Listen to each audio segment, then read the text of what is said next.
the point of this time together is to try and figure out and define and find ways that gathering at Christmas can be even more special than it already is. Give this to Rob. Find a name tag. Often we are going to Christmas gatherings. And we kind of know what to expect. We're gonna show up, there's gonna be a holiday. Tags are on the seats. Name tags are on the seats. But you can take the marker with you if you want, so that you can write on the name tag on the seat. That's just on our way. Okay. Super duper. I will be grateful for the both of you. Is she gonna sit with you probably? I would imagine she would. She wants to sit over there in the corner, far away. So let's give her that one. Okay, so often we know what to expect when we go to a Christmas gathering, right? There's gonna be food, there's gonna be beverages, there's gonna be people that we know, there's gonna be people that we don't know.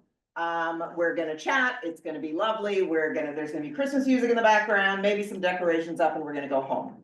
And it's not particularly memorable because that's what all Christmas parties are like, right? There's not necessarily something that you're gonna say, oh, that was lovely. You're going to enjoy it, but it's not gonna be one of those things that sticks. And so the purpose of this morning's time together is for us to kind of think about how can we make those gatherings more special? How can we make them memorable? How can we make it so that the people looking back on our Christmas gathering or any gathering, the tools here are useful for any gathering, are ones where they go, yeah, that was a great night. That was a wonderful time. Remember when? And everything that we are going to talk about this morning is from The Art of Gathering, which is a book that gives a multiplicity of tools that you can use. And even if you have read this before, I guarantee you don't remember them because I planned this 2 years ago. And there were things where I went, oh my gosh, I've got to go back and look at that and remember what these tools are. And I'm not covering all of them in this session this morning. So if you are finding any of it useful, I really recommend that you pick up this book and that you look through it because it really is helpful in making the times that we have together more memorable. So here's basically what we're gonna look through. We're gonna consider why you're really gathering. We're gonna talk about then a multiplicity of tools after that to close doors, not being a chill host, creating a temporary alternative world, never start a funeral with logistics. These are her chapter titles, and then I will explain them. I'm not assuming that your Christmas parties will be funerals. And keep your best self out of my gathering, to cause good controversy and accept that there is an end. I think that was one I grew up with. My mother was always like, leave them wanting more. Put an end time on your gathering so that as people leave, they're like, wow, that was fun. I wish I could have stayed longer, rather than, oh my gosh, I thought it would never be over. So some of these are gonna be like, oh yeah, I get that right away. And some of them may not be thoughts that you have ever had necessarily before. The first one is to decide why you're really gathering. Often when we think about why are we gathering, it's a Christmas party, it's a graduation party, it's a birthday party. But that doesn't tell you why you're really gathering. And there can be a whole bunch of different reasons. Maybe you're gathering because this is the one time family gets together. And so you want to make sure that family really connects with each other and has an opportunity to be together in a way that they ordinarily aren't because they ordinarily aren't. Maybe it is a work gathering and you're trying to accomplish a particular objective. So when you think about a Christmas party, this is going to be an interactive time, I'm just warning you. When you think about a Christmas party, why might you be gathering that isn't just, oh, I'm having a Christmas party? What would be digging a little deeper? Getting together with friends you don't see during the year. Okay, so that could be some of it, wanting to reconnect. What would happen if But the thing is, why you're gathering depends on the person. Each person's gonna have a different reason. No, you are not the chill host. You were hosting this gathering, you were deciding why this gathering is happening. So maybe it can be, if it's a Christmas gathering, for example, it could be, I really want people to connect with Jesus Christ. I want them to think about why, what Christmas is about. I want people to walk away with a renewed idea and vision behind the purpose of Christmas. So then you are the one who's defining the purpose. I mean, people might be coming, having their own expectations of what's gonna happen. But your objective is to go, why am I really hosting this? Okay, and so if your vision was to say, I want people to really think about the reason for the season, and that's even different from reconnecting with Jesus Christ, isn't it? Because you could have a whole bunch of people from different faith traditions show up and have the reason for the season conversation. But, and if your purpose is to help people to reconnect with Jesus and Jesus' birth and renewing of what that light coming in the world means for you, well, then you'd have a different guest list, right? Than you might have otherwise. And that is number two. Number two is closed doors. A lot of times people, and I think we in Presbyterianism are really, really inclined toward this, want to go, everybody that can come. We want everybody there. We want all of you. We don't want to exclude anybody. And so this one really kind of bumps up against that idea. But the reality is we exclude people all the time. We don't say, everybody, there's going to be a youth rock climbing event this afternoon. We want all of you there. So, well, and maybe as an advisor, you could go, there's going to need to be people that are inside those closed doors that are not youth. We would not say, hey, 20 youth, come together and we're going to leave you to have a free-for-all in the building, do whatever you want. No, the doors that are closed are going to have within it chaperones and supervisors, right? But we close doors all the time. We say, we're having choir rehearsal. Now, we don't say, if you can't sing, don't come. But we say, if you want to sing in the choir, come. We don't say, if you don't want to sing in the choir, it doesn't matter, show up to choir rehearsal anyway, right? We close doors all the time. So when you think about what your gathering is going to be, think about, quite honestly, who's in and who's not. And not as a point of exclusion, not as a point of, Uncle Joe's in the family, but we really, he makes everybody crazy, so we're not gonna invite him. But rather, Martha Smith is not in the family, and so we're not gonna invite her because this is a family gathering. So be intentional about how you're closing those doors. Does that make sense? Any questions? Nobody's gonna argue with me about that one? Okay, good. That means I've expressed it well. All right. Then there's a matter of thinking about, well, if we're gonna close those doors, what is that gonna look like? How big is our gathering? Because if we have different sizes of gatherings, make for different experiences, right? And if we want our gathering to be memorable, we don't want to plan a gathering for 150 and have 6 people show up. It's not gonna work the same way. I had a really interesting time trying to figure out how to plan this gathering, because I didn't know how many were gonna show up. And right now, 1, 2, 3, 4, 5, 6, 7, 8, 9, 10, 11, 12, 13. So I'm in the round table gathering, which actually is going to work pretty well for what I've planned today, because as you can see, that's small enough for trust and intimacy, but large enough for us not necessarily to agree with everything that everybody's going to say, and for us to get to know each other a little bit better. If you have a little tiny gathering, you can really go deep. You can have those times for long storytelling that we're not going to have time this morning. I'm going to have to leave you at, in half an hour, 40 minutes so that I can go prepare for worship. So how much can you get done in 40 minutes with this particular size? And then you go up to 30. I mean, when you've got 30, which I think for me is what I often think of when I think about sort of what's the size for a Christmas party. That's about the right size, in that, you want enough to kind of have that buzzy energy, maybe people moving from room to room and that sort of thing, but not so big that you're spending all your time worrying if you're going to have enough, I don't know, Christmas cookies or whatever it is that you had. And then there's what she calls the Mennonite split. I don't know if you're familiar with this, but the Mennonite communities get up to 150, and once they get to 150, they split and go back to 75. And then they grow or they don't, but if they get to 150 again, they split again, and they always have a leader. And when they split, they decide who's gonna be the leader of, the split, and what 75 are staying and what 75 are going off to start the new community, usually a younger group. But they do that because they don't believe that more than 150 people, and this has been borne out by research, can know each other and know each other well and be in community together. And that might be why you see a church of our size having a lot of small groups. I mean, in reality, we've got about 100, 115 in music right now.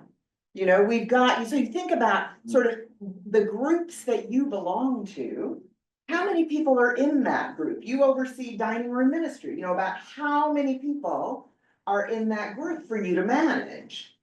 And it's right about, I would imagine, in that you've got like 7 or 8 teams, and each team is 10 teams, Okay. we're like 120. So it's enough that you can 150 manage or so.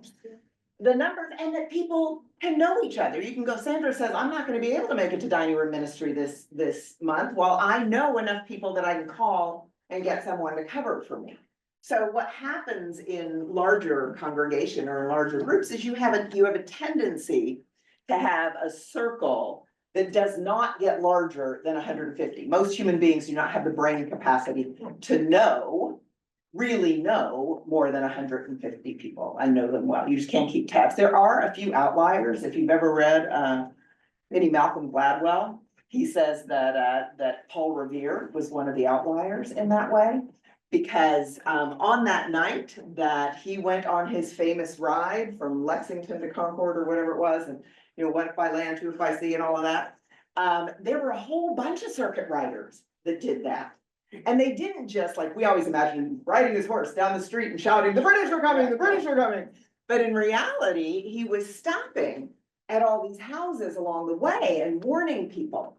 And the reason we know and remember him was because he had such a huge group of people that he was friends with, had community with. He was one of those outliers that knew more than 150 households. So that's why his name is the one we remember, even though there were many, many circuit riders out there that night warning across the country.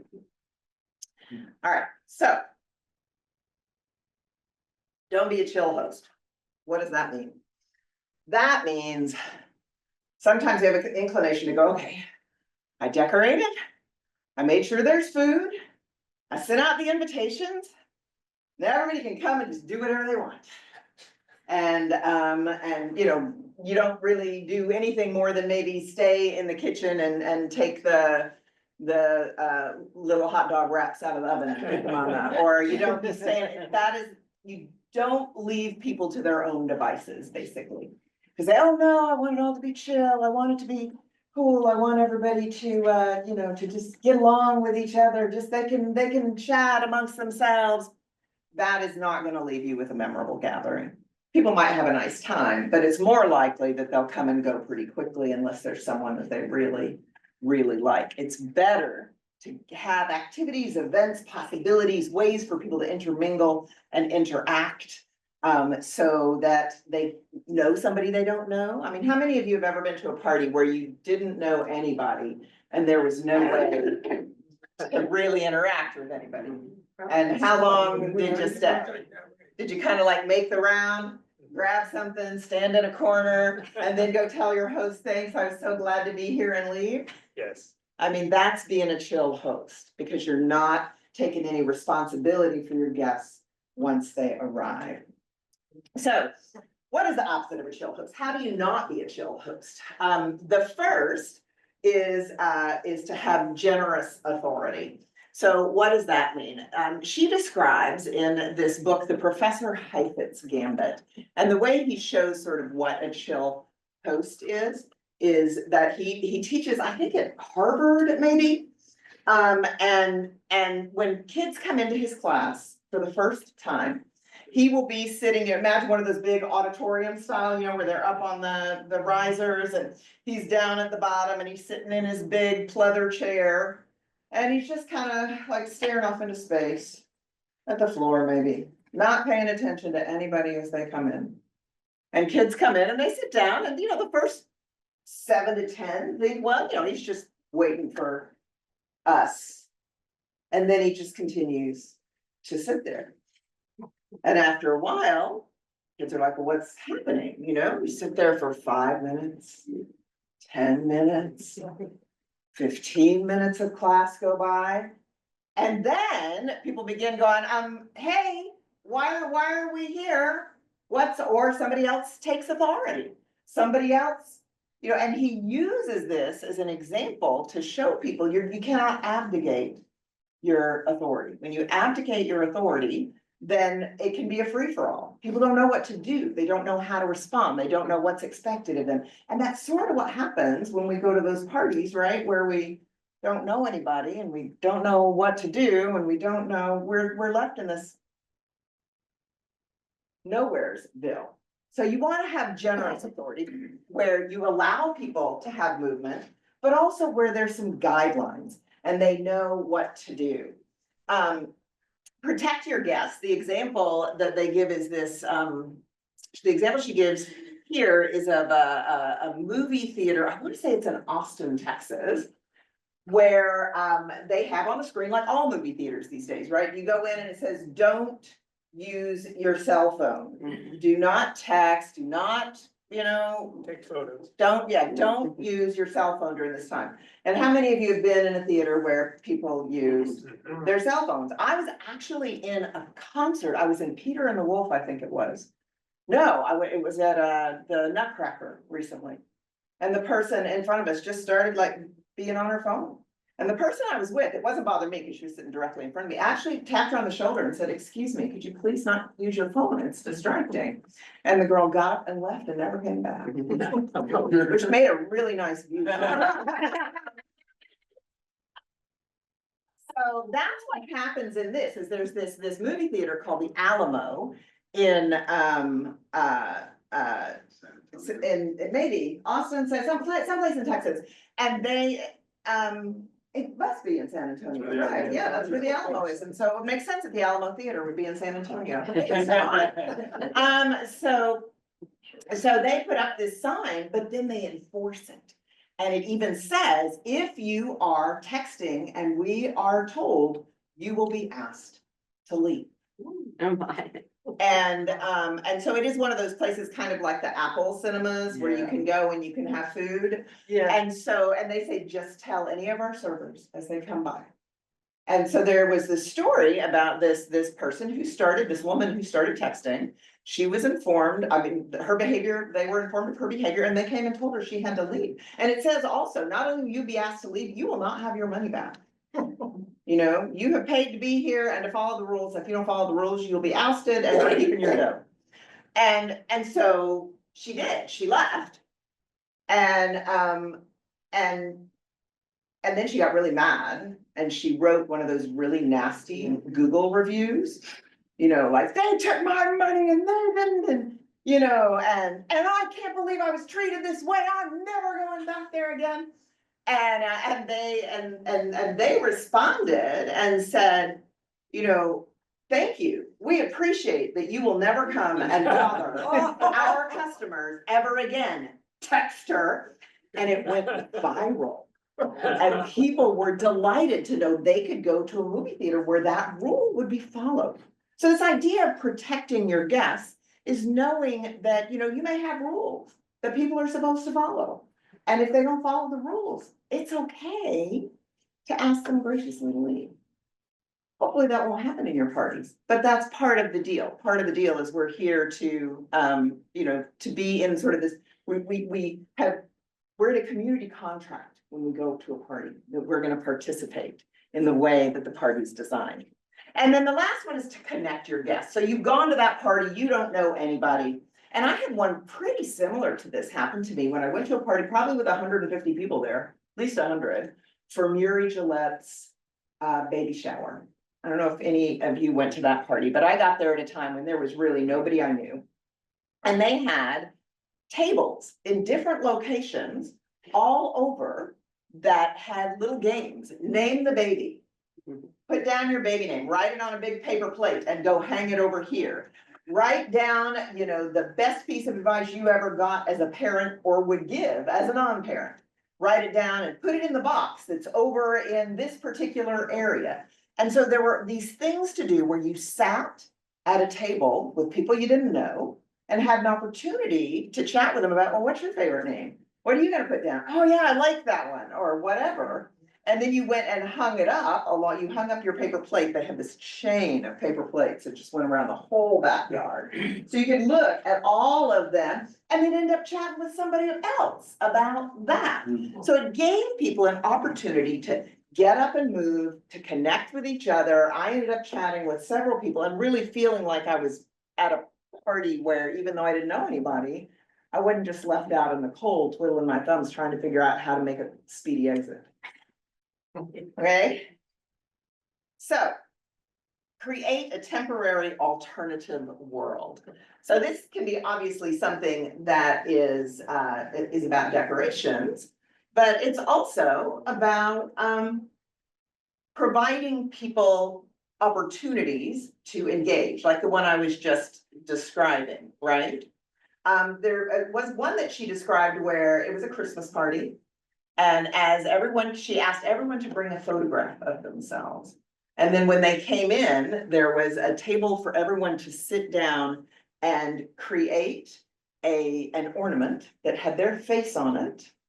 And was supposed to be designed in a way that told a story about them.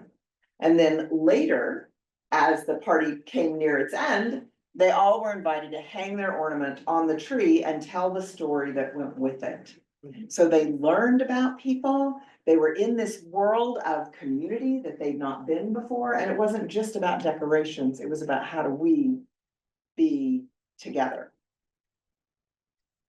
Never start a funeral with logistics. So the idea here is something that we do in the church. It's so bad. Don't start with announcements. You've got people who show up, they're excited, they're here to worship God. They're here to meet new people. They're here to have a pool party and they brought, all of their gear. They're here for a reason and you go, okay, excuse me, everyone.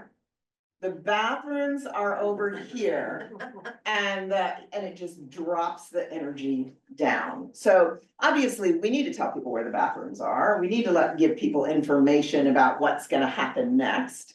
But we don't need to stand up and go on and on and on and on. And one of the things we've really been working on in the church is trying to give you that information on the screens and to have less announcements. Because we want the energy that you come to worship with to carry through. And if I stand up there and I essentially tell you the next 10 things that are gonna happen, well, first of all, people are bored because they can read, but second of all, people start coming late. They start going, oh, we're not gonna start until 10 after anyway, so why do I need to show up? It automatically descends the energy of the gathering.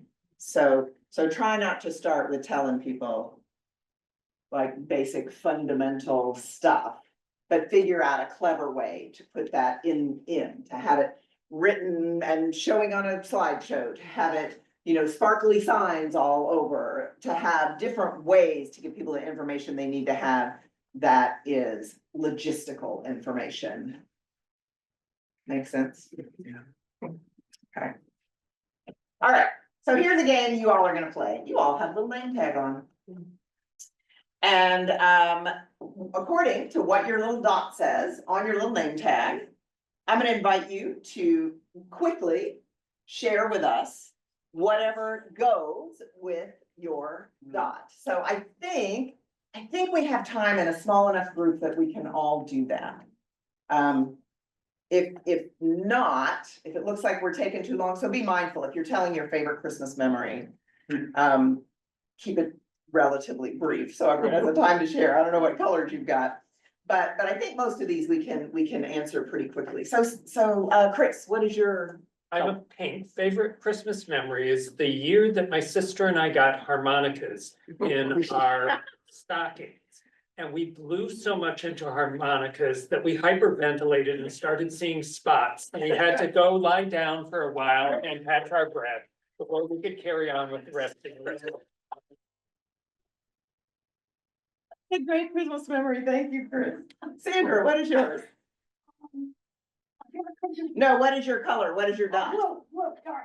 So if your dot is blue, it is name your favorite Christmas movie. Movie. Yes. Oh, I thought you said music. It is A Wonderful Life, and probably because I like people who stick to their morals and don't, and no matter how hard it gets, and in the end, they succeed. Wonderful, thank you. Janet, what color are you? So I've got green and my favorite Christmas carol, and my favorite Christmas carol is The Holly and the Ivy. Cause I like going to Renaissance festivals and fairs, and because I like to decorate my apartment with holly boughs and garlands and trickle on the windows. Lovely, thank you. Betty, Oh, I'm purple and I've been attending Third Church since 1976, and I came because I knew Jean Whitney's sister Marge in Ithaca, and Marge recommended Jean to show me Third Church. beautiful, thank you. Jonathan, Green, what's that say? green is name your favorite Christmas carol. Good King of Munster. Oh, why is that? I think it's like the first or second one I learned to play on the piano. That makes sense. Tell me again, it's Katie. Yeah. What color do you have there? Brown. Brown is name your favorite Christmas food. Holiday cookies. It's a good one. Renee, I have green. My favorite Christmas carol is Silent Night. Not only from the Christmas Eve services, I love, when the lights go out and holding the candles, it always brings tears to my eyes. Just being in that moment, but we also used to actually do caroling to members of our congregation when I was a teenager, and we would always, either have a flashlight or a candle or something that you would light while singing that one, so. lovely. Rob, Favorite Christmas food? There are so many. I will say eggnog, only because it's really the only time I would ever drink it would be in December. But I limit myself to only one small glass a day. moderation in all things. Nancy, you look like you're pink. I'm pink. My favorite Christmas memory, when I was a child, there was a whole group of family friends. I think they all were Third Church people who would come to our house, and we would borrow from Helen Mood these little booklets that had all the Christmas carols in them. They were little paper booklets. And everybody who played an instrument would bring their instrument. So even the adults who, my father had played a violin when he was a kid, and Paul Gawker played a trumpet. And so everybody brought their instruments, and they either did solo, we just sang Christmas carols and sat around the living room, and kids on the floor and the parents in the chairs and the couches. It was just a wonderful Christmas event. We did it every year. That's lovely. See, that's one of those gatherings like this Yes. that had Yeah. specificity around Yes. it. That's the exact kind of example. Yeah. Steve, Purple, and we started attending Third in the midst of the pandemic remotely. Oh, boy. And so we've been here just about 4 years. wow, we're very grateful you are. Thank you. And Melinda. I'm blue, and my favorite Christmas movie is one you probably have never seen or never heard of, and it's called Bundle of Joy. And it was with Eddie Fisher and Debbie Reynolds. Oh. I was besotted as a young. And the reason I liked it was because, the song he sang that you never hear, but it's the about Christmas and it says, it's not the Christmas time, it's not the cards you send at Christmas time, but the Christmas things you do while you're through. Oh, lovely. I just always remembered that. That's lovely. So we have Chris and Patricia online and they don't have colors, so I'm gonna let you pick which color you want to use. So, Chris, pick a color and respond to the question. And unmute yourself, yes. Yes, it took me a minute, sorry. I will pick brown, and my favorite Christmas food is the Yule log dessert. Wow. And I only make it once a year, and everybody wishes I'd make it more often. But that makes it special, right? That is one of the things that makes it special. Patricia, can you unmute? I know you said, yes, you can. Yes. Can you hear me? We can. Oh, good. I've never used my phone before, so I'm learning. I don't know how to get my picture on there, but it's just as well.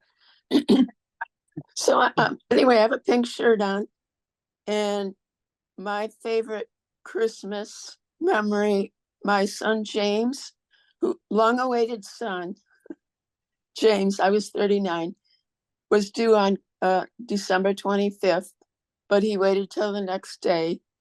And so I was able to spend a precious Christmas. I was up in Maine with my sister's family, and their father was there. So yeah, that was definitely cool. Thank you. My sister was born on Christmas, the day after Christmas as well, although I was 2 and I don't think I was that excited about it. So this is an example of the type of game you could play, maybe in one of those 12 to 15 sized gatherings that allows people to get to know each other a little bit better. You can go in as great a depth as you want, but you see how the randomness also helps people to not start,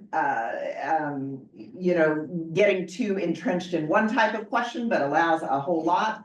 Another way that we've done this, that I actually did, with the M&M gathering, if you came to that, was to do it with M&Ms and to allow people to pick an M&M and then you get to eat it afterwards. You can do that with Jolly Ranchers or other candies, or do it with Christmas cookies. Whichever cookie is the one that you chose is the one that you answer that. So you can randomize how people choose what questions they're going to be able to pull from. But it's just kind of a fun way to tie a couple of different things together.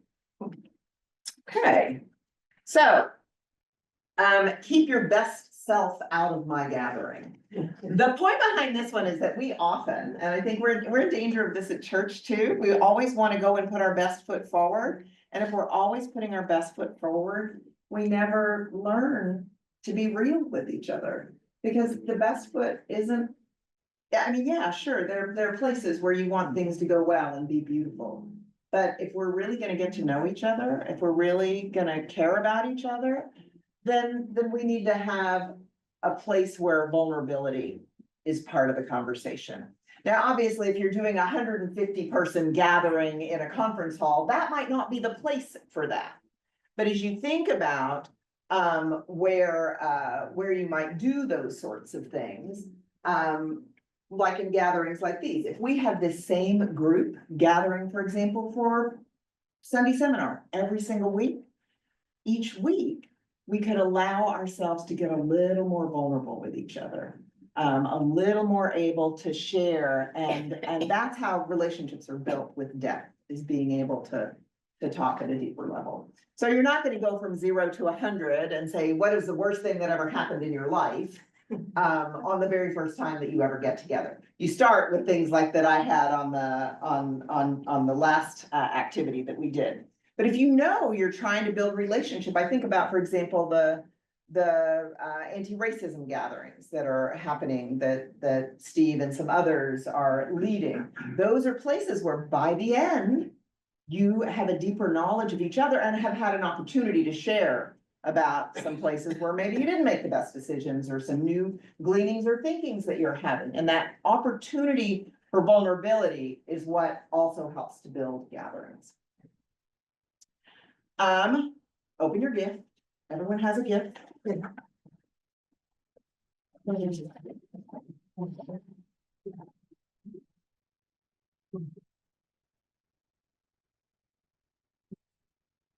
So everybody has a Christmas ball. And all of your Christmas balls are, some of them are different colors. They come in several different colors. And the next one is to cause good. Now, as we all know, you never talk what? Religion, politics, Money. money. Okay, so you never talk those things, but that doesn't mean that you can't talk about things that are interesting, that are compelling, that have some depth to them. I had a gathering with, I was so blessed at Thanksgiving. I had 3 of our college students that were Thanksgiving orphans. They were not going back home for Thanksgiving. Charlie Francis, who's our assistant organist, Abby Stump, who is working in the nursery doing story and song, and Keenan Griffey, who's at St. John Fisher, and his uncle is at Eastman as a dean. They all came to my house and it was lovely, and we baked Christmas cookies and decorated them, and I made them put up my tree. Which was really nice. motive. But at the end, as we're sort of sitting around the cider and eating up the cookies that we've just decorated, I asked them a question about art and artists, about whether or not an artist, if you've discovered something bad about the artist. I mean, you can think about Bill Cosby or Kevin Spacey or any number of people, or if you what does that do to their art? Is their art now anathema? Can you say, I'm never going to watch the Cosby Show again because Bill Cosby was such a horrible person in real life? Or I'm never going to watch Pirates of the Caribbean again because Johnny Depp brutalized his wife, Amber Heard, or I'm never gonna, how tied are people's, I just found out my favorite author of all time, what has been accused of sexual impropriety. Does that mean I can never read his books again? How do I respond to that? So we had this incredible free-ranging conversation with these 3 young people, and 2 of them are artists. You know, one plays at the organ and the other plays a French horn. And I want you to take your gift, which you may take home with you, and put this beautiful ornament that I know you will treasure forever on your tree, and maybe you will. You put it, I bet you that you'll remember this gathering if you put it on your tree from here on out.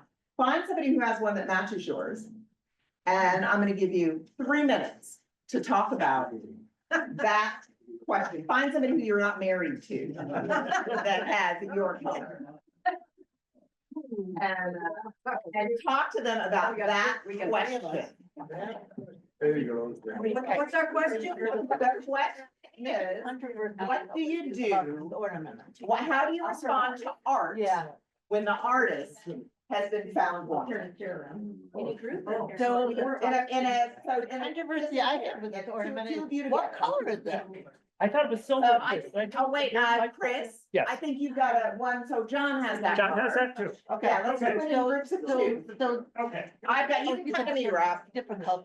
And I'm going to, for Chris and, oh, is Patricia gone? Gold or the silver? I was gonna make Chris and Patricia talk about this among themselves, but I think Patricia's it's gone. silver. I'm sorry, we won't, it'll be 3 minutes. So what color you think it's gold? I don't know. Entertainers. Still enjoy this. Yeah, that's your job. That's right. So there's a little bit of time, because I went back and forth with them, they're gold. Gold, silver, so. Like a positive. Yes. That's why I read yeah. I don't know. So what would you say? I don't agree. It's very. I don't, but for you, what are we gonna do with it? Yes. You might hang it on your. So it's interesting. I just want,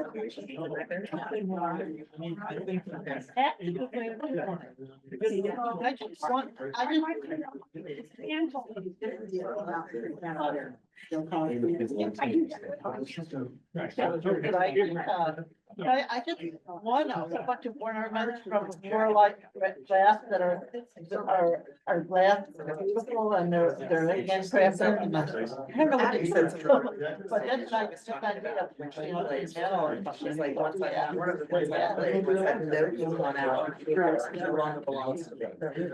So it's gone. So I think that way about it. Can't think of anything else controversial about the fact that you don't have a tree and, you know, yeah. Oh, we don't know what color it is. Well, you know what color it is, but yeah. Family. So, and then the next question, of course, we won't go into today, is there a bar? Is there a place where you go, okay, we gotta be a bar and there. Yes. All right. I'm gonna bring us back in. Okay, we're coming toward the end of our time together, and I hope you had a good time even thinking about and considering that question. I think it's a really fascinating question. And I was just telling Rob and Chris that Abby, who plays French horn, said she thinks about as an artist when she's played something, she's never gonna play it again the same way. And she's never gonna play it to the same group of people.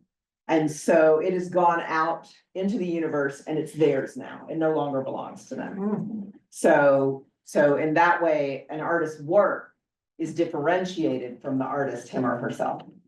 And so then my next question for you to ponder, but not to answer now, is there a bridge too far?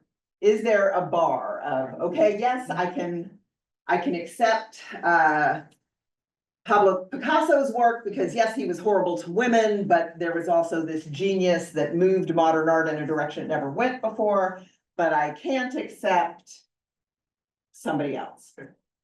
So, and if so, what is that bar for you? But we don't have to answer that. Once again, this is just a cause good controversy. Get people to engage in conversation that has a little more depth, as we were talking about a little earlier in this. And finally, accept that there is an evil, as there is right now. And move on into the next things. We've got a baptism and it's gonna be a lovely day in worship, and I'm so glad you're here, and I'm so glad we actually got to do that this year. Thank you for being with me. I hope that some of these tools will have you thinking as you go to gatherings and as you plan your next ones as well. Thank you for being with me. Thank you. Thank you. Thank you. Thank you.